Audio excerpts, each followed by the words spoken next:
राजकुमारी की रक्षा के लिए सतर्क भी रहते थे। इसलिए राजकुमारी को महल के बाहर भी नहीं जाने दिया करते थे। अब तुम ही कोई रास्ता निकालो टुनटुनी, मुझे इस महल के बाहर की दुनिया देखनी है। ठीक है राजकुमारी। एक उपाय है जिससे राजकुमारी महल के बाहर भी घूम सकती है। राजकुमारी को अपनी ही कदकाठी की एक लड़की की तलाश करनी होगी, जिसके साथ राजकुमारी मेरे बताए गए मंत्र से अपनी आत्मा बदलकर कहीं भी घूम सकती है।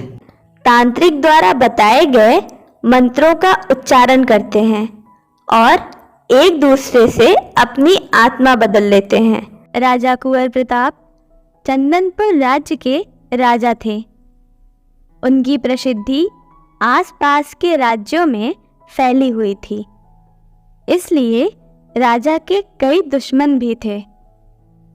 राजा की एक पुत्री थी, राजकुमारी टुनी, जिसे राजा बहुत प्रेम करते थे और हमेशा राजकुमारी की रक्षा के लिए सतर्क भी रहते थे।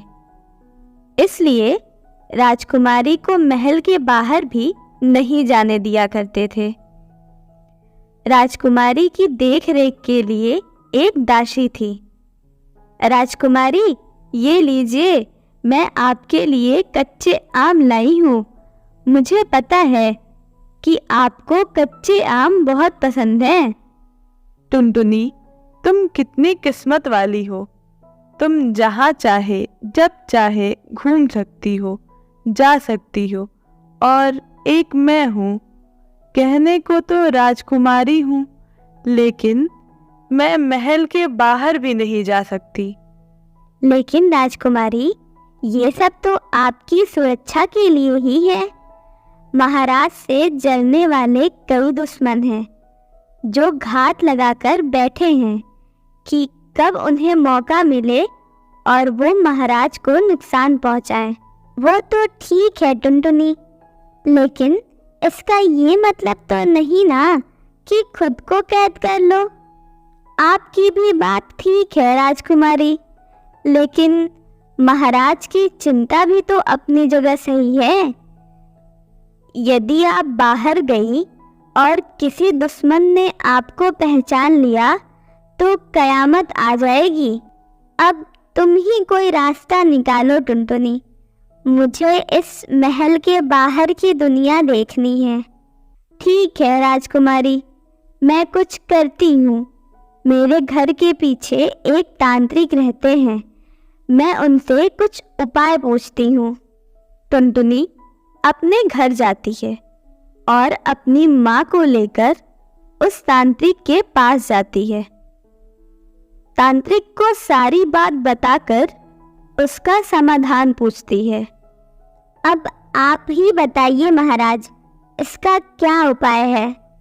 एक उपाय है जिससे राजकुमारी महल के बाहर भी घूम सकती है और उसे कोई पहचानेगा भी नहीं। क्या उपाय है महाराज? आत्मागमन। ये आत्मागमन क्या है? राजकुमारी को अपनी ही कदकाठी की एक लड़की की तलाश करनी होगी, जिसके साथ राजकुमारी मेरे बताए गए मंत्र से अपनी आत्मा बदलकर कहीं भी घूम सकती है। तांत्रिक टुनटुनी को वो मंत्र बता देता है। फिर टुनटुनी और उसकी माँ महल की ओर चल देते हैं। तभी टुनटुनी की माँ उसे रोककर कुछ समझाती है।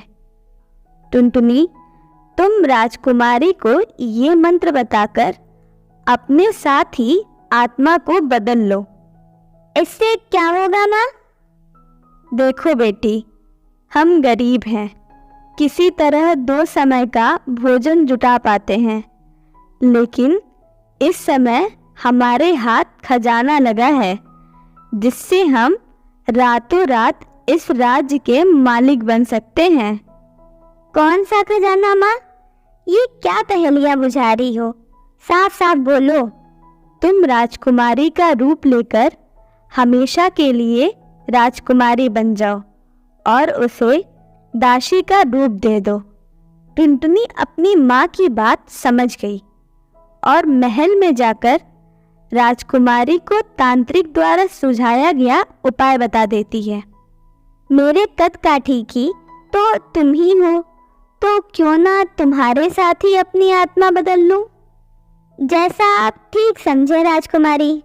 राजकुमारी और दासी टुनटुनी तांत्रिक द्वारा बताए गए मंत्रों का उच्चारण करते हैं और एक दूसरे से अपनी आत्मा बदल लेते हैं। अब राजकुमारी दासी और दासी राजकुमारी बन गई थी। राजकुमारी महल से बाहर निकलकर बाहरी दुनिया घूमने लगती है। तभी राजकुमारी की नज़र एक पक्षी पर पड़ती है जो सड़क पर बेहोश पड़ा था। अरे, ये सुंदर पक्षी कौन है? ये बेहोश कैसे हो गया? राजकुमारी आसपास पानी की तलाश करती हैं और पानी लेकर उस पक्षी के चेहरे पर कुछ छींटे मारती हैं, जिससे पक्षी होश में आ जाता है। आप कौन हैं और आप बेहोश कैसे हो गए थे? मैं पड़ोसी राज्य का राजकुमार हूँ। मैं अपने राज्य से छुपकर यहाँ घूमने आया था, लेकिन सूरज इतना तेज है कि मैं सहन न कर सका और बेहोश हो गया। आपका कोटि कोटि धन्यवाद जिसने मेरी इतनी सहायता की। अब आप ठीक है ना? हाँ, अब मैं बिल्कुल ठीक हूँ। मैं आपके एहसान का बदला कैसे चुकाऊं? मुझसे दोस्ती करके। थोड़ी देर यूं ही बातें करने के बाद दोनों जुदा हो गए और राजकुमारी वापस महल की ओर लौट गई। चलो टुनटुनी, अब वापस मंत्र पढ़कर अपनी अपनी आत्मा बदल ले। तुम पागल हो गई हो क्या? ये कैसी बातें कर रही हो? एक दासी होकर राजकुमारी से ऐसे बात करते हैं क्या? दासी द्वारा दिए गए धोखे से अचंभित होकर राजकुमारी कुछ बोल नहीं पाती। तभी शोर सुनकर राजा कुंवर प्रताप भी वहां आ पहुंचे। क्या हुआ राजकुमारी? आप इतने गुस्से में क्यों हो? देखिए ना पिताजी, ये दासी कैसी बातें कर रही है। लगता है इसका दिमाग खराब हो गया है। नहीं पिताजी, ये झूठ बोल रही है। दासी मैं नहीं, ये है। मैं आपकी राजकुमारी हूँ। तुम्हारी ये जुर्रत! मैंने तुम्हारी माँ के कहने पर तुम्हें राजकुमारी की दासी बनाया, तुम्हारे भोजन की व्यवस्था की, उसका ये परिणाम दे रही हो। मैं तुम्हें अभी देश निकाला की सजा सुनाता हूँ। देश निकाला की सजा से दुखी होकर राजकुमारी वहां से चली जाती हैं और एक पेड़ के नीचे उदास बैठ जाती हैं।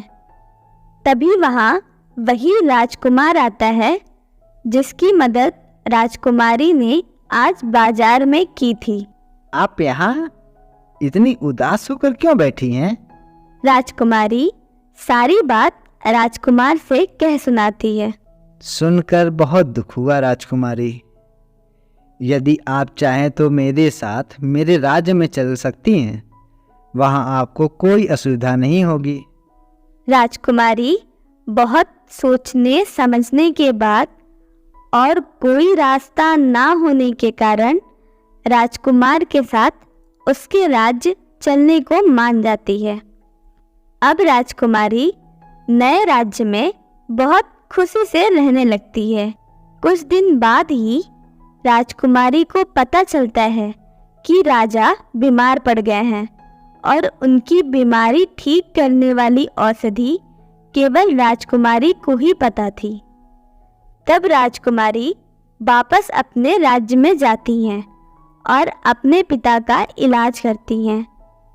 ठीक हो जाने के बाद राजा को राजकुमारी से सारी घटना का पता चलता है।